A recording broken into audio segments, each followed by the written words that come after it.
News forward चॅनलमध्ये आपले स्वागत आहे. आताची मोठी बातमी. आता शिक्षक करणार भटक्या कुत्र्यांची मोजणी. पहा न्यूज फॉरवर्डची सविस्तर रिपोर्ट. भटक्या कुत्र्यांच्या उपद्रवामुळे देशातील अनेक शहरांमधील लोक त्रस्त आहेत.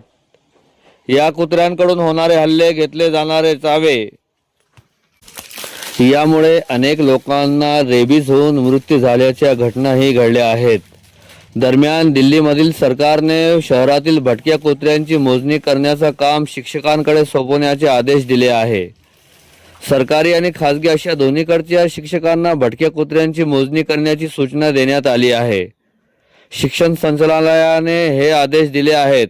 तसेच हे काम जनतेच्या सुरक्षेशी संबंधित असून सर्वोच्च न्यायालयाच्या 7 नोव्हेंबर 2025 रोजीच्या आदेशान्वये करण्यात येत असल्याने ते खूप महत्त्वपूर्ण आहे, असेही शिक्षण संचालनालयाने म्हटले आहे. दिल्लीमध्ये भटक्या कुत्र्यांची संख्या मोठ्या प्रमाणात वाढली आहे. यामुळे प्रशासनाने हे पाऊल उचललं आहे. यानुसार सरकारी शाळांमधील शिक्षकांना शाळेच्या परिसरात आणि आजूबाजूला असलेल्या भटक्या कुत्र्यांची मोजणी करण्याचा आणि त्यांच्यावर लक्ष ठेवण्याचं काम सोपवण्यात आलं आहे. शाळेच्या आवारात आणि बाहेर किती भटके कुत्रे फिरत आहेत, ते कुठे मोठ्या संख्येने दिसतात, ते मुलांसाठी धोकादायक ठरू शकतात का, हे पाहण्यासाठी जबाबदारी शिक्षकांवर सोपवण्यात आली आहे. जर कुठल्याही परिसरात कुत्र्यांची संख्या जास्त असली तर त्याची माहिती त्वरित संबंधित विभागांना द्यावी लागणार आहे. मुलांना सुरक्षित ठेवणे आणि वेळीच समस्येची माहिती मिळवणे हा हे पाऊल उचलण्यामागचा हेतू आहे, ज्यामुळे महानगरपालिका किंवा पशु विभाग योग्य ती कारवाई करू शकतील, असे प्रशासनाने सांगितले. मात्र अनेक शिक्षक संघटनांनी या निर्णयाविरोधात नाराजी व्यक्त केली आहे. शिक्षकांचं मुख्य काम हे भटक्या कुत्र्यांची मोजणी करणं हे नाही, तर शिक्षण देणं हे आहे, असं शिक्षण संघटनांनी सांगितलं.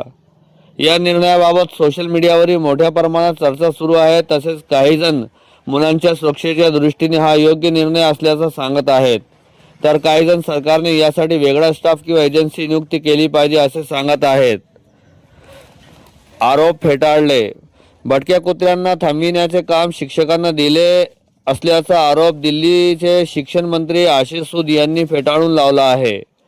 शिक्षकांना शिकविण्याचे काम सोडून अन्य कोणत्याही कामात गुंतवण्याचा आदेश सरकारने काढला नाही.